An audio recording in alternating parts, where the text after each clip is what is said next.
So in recent years, the lower back tattoo has probably become one of the most popular areas for a woman to get tattooed. Although it's not exclusively for women, generally speaking, it's probably a more female-oriented tattoo. Most of the designs are intended to accentuate the female figure. Here we have a couple of photographs of your normal lower back tattoo. A lot of them kind of have this sort of V shape. I guess the intent there is to have it be kind of like decorative. It's more of a art thing to it. Some of them are centralized on the center of the lower back. Some of them wrap all the way around.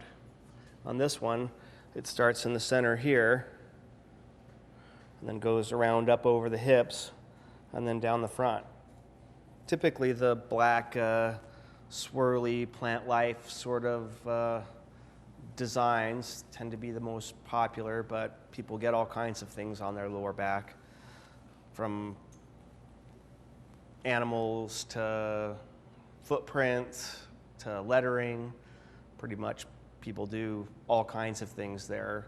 The more aesthetically pleasing designs, though, typically are flowing and interact well with the person's anatomy. So on this little lower back tattoo here, we have kind of a tribute to her son. It's a little moon, and there's a little child holding his teddy bear asleep on the top of the moon, and he's got his name down below. And then along the bottom here, there's an older tattoo that we hope to enhance today.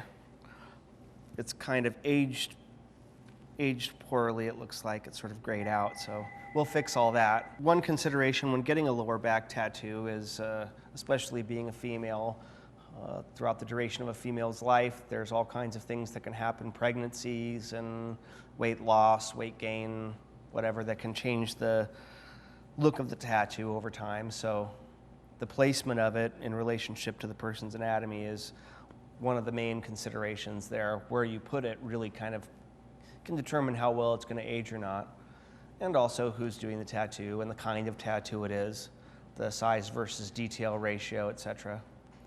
So when you're getting a lower back tattoo, ultimately you want to have it look good on your body as opposed to having it look good with a pair of jeans or a certain article of clothing.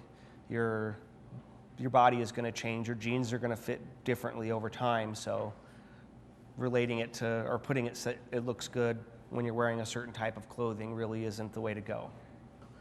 On this one here, you can see like how the design kind of does more of a linear, has kind of a linear shape to it, and it's up kind of high, almost kind of like on the, kind of like almost into her kidney area, as opposed to having it centered on the bone structure here.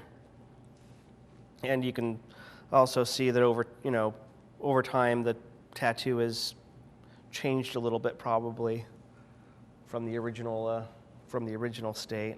On lower back tattoos, you can see, like during pregnancy, where the design tends to get distorted. After the pregnancy, hopefully, if the person's taking good care of themselves, it'll pretty much return to normal. But it does change your body forever a little bit. But you can see pretty much how it gets pulled along with the skin, and that's one of the main things that distort it. So typically, you can see kind of where the area that gets pulled is versus the area that gets compressed. So trying to place it in relationship to that as a preemptive measure is a lot of times a good idea. Also putting things that are like super detailed in areas that could get expanded or compressed during pregnancy, that's another consideration. So keeping things open and flowing, it not only is going to look better and probably suit the person better, but it's also going to age better.